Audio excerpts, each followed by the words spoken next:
So was inventory. It's crazy times right now, guys. I don't know what to tell you. We're going to talk about what you get for $1 million. Should you fix up your home or sell it as is? And my fixer-upper that I just listed last week is sold, and we'll talk about that too. So stay tuned. All right, let's get into the numbers real quick. Rates are down. Surprise. I mean, we're going into election cycle season. I get it.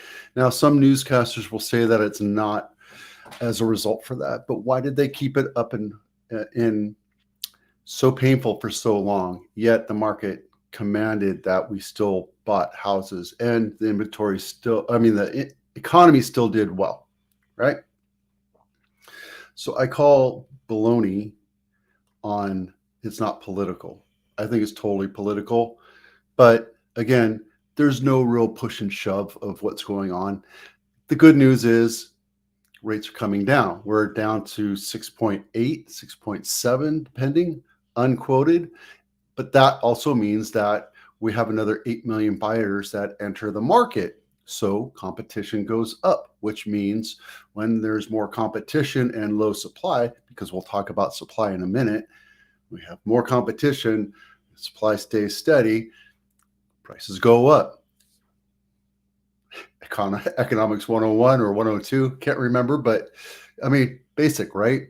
Fact is that when the rates go up, it's going to make the economy healthier. When the rates go down, there's going to be more competition for the supply that we do have, and it's going to help everybody be able to afford more, but you're going to pay more for what you want. There you go.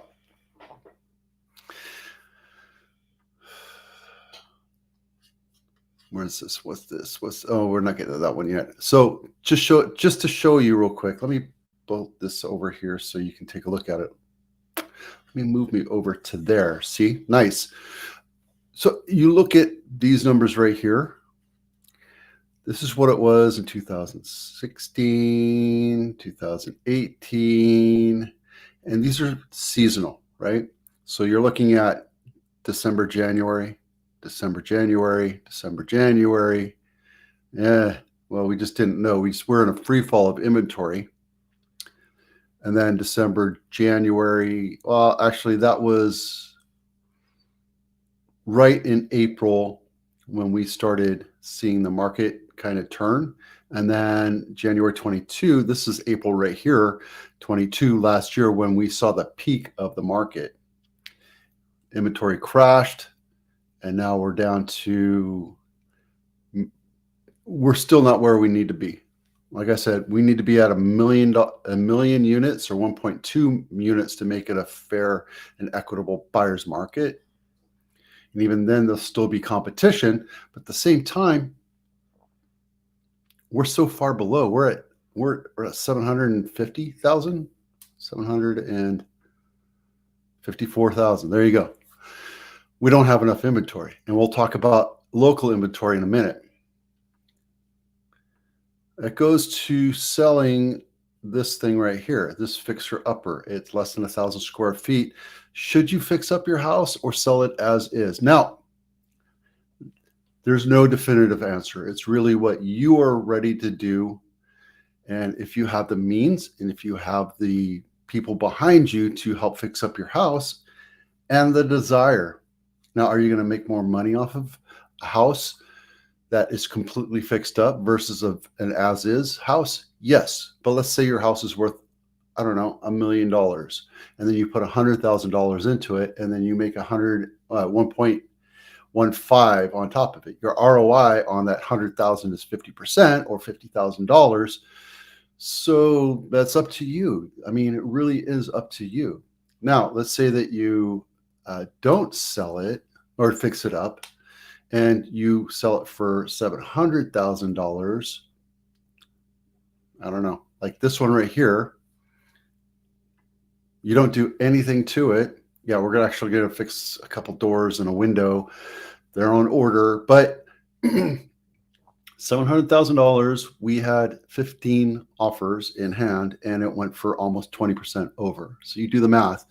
They didn't get as much as they thought, But if it was completely turnkey with one car garage, less than 1,000 square feet, you're still probably going to make, I don't know, maybe 900, maybe 925. So all the time and energy and costs overruns and delays and the stress, I don't know if you would be worth the $50,000 to get out of a house. Totally up to you how you want to do it. Happy to work with you both ways, but there's a lot to think about. So factors to consider: state of the market. We're in a short supply, high demand, or medium demand, consistent demand market. So that means prices are staying stable or going up. Condition of competing homes for sale. Everything else that we were selling was in tip-top shape, meaning if you're going to sell it and want a premium, you're going to have to make it look really good, really amazing, and put a lot of time, money, and energy into it. Is it worth it? It's totally up to you. And this is case by case. Okay. I can't tell you yes or no, you should do that, or you should do that, shouldn't do that. I can tell you that there's certain things that you need to do for habitability issues, and certain things that will make your house more saleable, and some things that you can do that you'll get a higher ROI, return on investment, on that property. This house that we sold here, location, location, location, right? I mean, that's basically what it is. You have the Reed Hillview Airport right here. Your 101 is right here. So in that surrounding area, you're taking a chance, hoping that you can fix it up, spend about $100,000 into it, and get a profit out of it. Because you would have had to do a new kitchen. You would have had to do new flooring. You would have had to put HVAC in there. I don't even know why that's there. You would have had to really dress this thing up, or maybe repaint it. All that flooring is laminate, so there's not much you can do with it. See, and then this right here, you would have had to paint the outside of the house. We would prefer to have it sell, or the sellers prefer to sell it as is. Get it fixed up. Don't do any major changes to it. Don't invest any major amounts of money into it, and get it on the market and sell it. Either way, you can do it, right? I mean, if you want us to do it, we will put it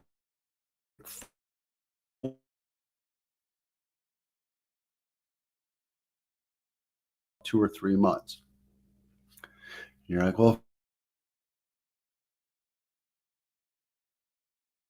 less costs, less value.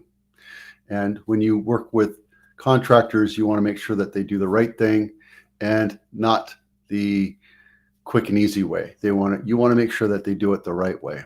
So we vet our contractors. I try new contractors every now and then, and sometimes we get burnt. There's a lot of shady characters out there. I was talking to somebody else out there where, what was it? I think it was a bathroom job, and they gave him like $10,000 and he just disappeared. So should you do it? Completely up to you. What's the likelihood of a return on investment? I'm going to give you the pros and cons, and I'm not going to sugarcoat it, because to me, it doesn't matter. My job is to sell your house. I have a project manager, and we pay them to do that job and make sure it's done. If you want to take the chance and get an ROI out of it, and get a higher ROI out of the money that you're spending, by all means, let's have that conversation. Do home buyers want fixer-uppers? Yes, especially in a place where it's not as affordable. They need to get into a lower cost house so that they can spend time over years and fix it up. For example, my house I bought for $690,000, and every year I put $5,000 to $10,000 into the house to fix it up, to make it look pretty and better and more livable for my style. So my house has an eclectic style of different upgrades, but over time, it's now one of the nicest houses on the block or in the neighborhood, because I've spent the last 20 years upgrading it and updating it and fixing it up to my style and painting it and putting pavers in and new windows and HVAC, and I've done my kitchen twice. I wanted that. Not everybody wants that. Not everybody has the do-it-yourself, I can fix it attitude. So sometimes people want to have a turnkey, move-in ready model-like house, and they're willing to pay a premium for it. However, when there's low inventory, understand that there's competition for both types of houses, right? I mean, there's multiple different types of houses. There's condos and row houses and townhouses and luxury and boat house, all different. So if you're looking at the same houses in the same neighborhood, typically it's single family homes, 3-bedroom, 2-bath. There's two different kinds. It's as is and completely turnkey. And you have that choice. It's up to you to deal with it. Dust, noise, cost overruns, everything, something to be aware of. Is completely up to you. And if you need the financing behind it, we can help you out. Okay, enough of that. Yeah, so this house, yeah, I'm surprised at what we got. We had 15 offers, over 20%, almost 20% over list price, as is, zero contingency. When you have competition like that, you want somebody to be able to negotiate and be no nonsense, right? And my job is, I tell people, my job is to break buyers. I break the will of the buyers. So my job is to push it and push it and push it until that one buyer is left standing. And that's how you get the highest thing. And yeah, it's kind of me being a prick, but at the same time, it's my job to get you the most money and the best terms. So I don't know how else to do it. What you get for $1 million today? Let's see. I didn't even look at this. There's one here in, is that again? Heaton Moore. Let's take a look at this guy. New listing. Oh, this thing's going to go quick. That's underpriced. 4-bedroom, 2-bath, 1,300 square feet. Heaton Moore. It's a busy street, so that might slow things down. But at the same time, you're right next to the park. You're in walking distance to walking trails, right? This is a great area. There's Black Mountain Bowman.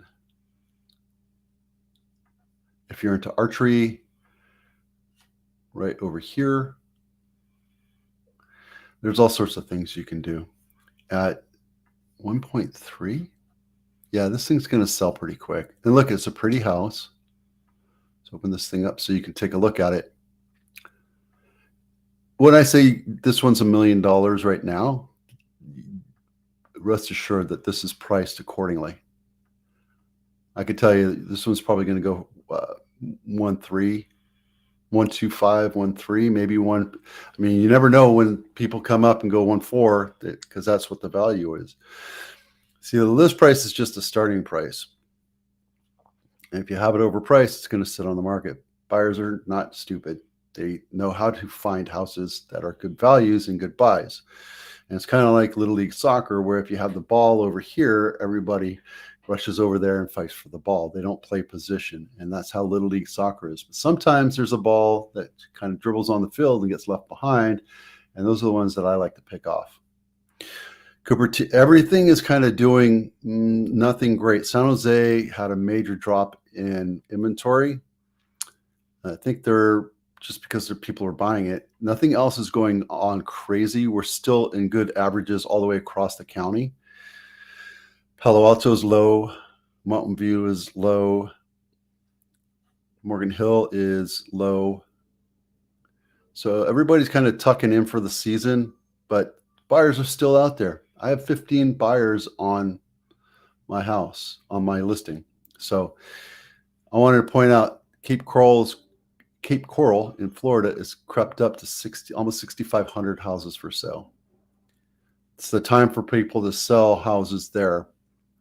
But inventory keeps going higher and higher and higher. Don't forget, that's where the hurricane was last year, so keep that in mind. If you look, these are averages right here. And you can see that everything is, except for Atlanta, everything is about at or lower than inventory, because lower than the average, because right now we're going into the winter, and that's when people start to chill out. We are seeing more people come up, so let's see what happens. All right, today we talked about rates going up. Supply is still short, especially in San Jose. We just lost 20% of our inventory over 1 week.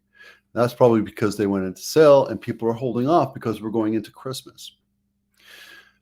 Sold our fixer-upper, and should you fix up or sell as is?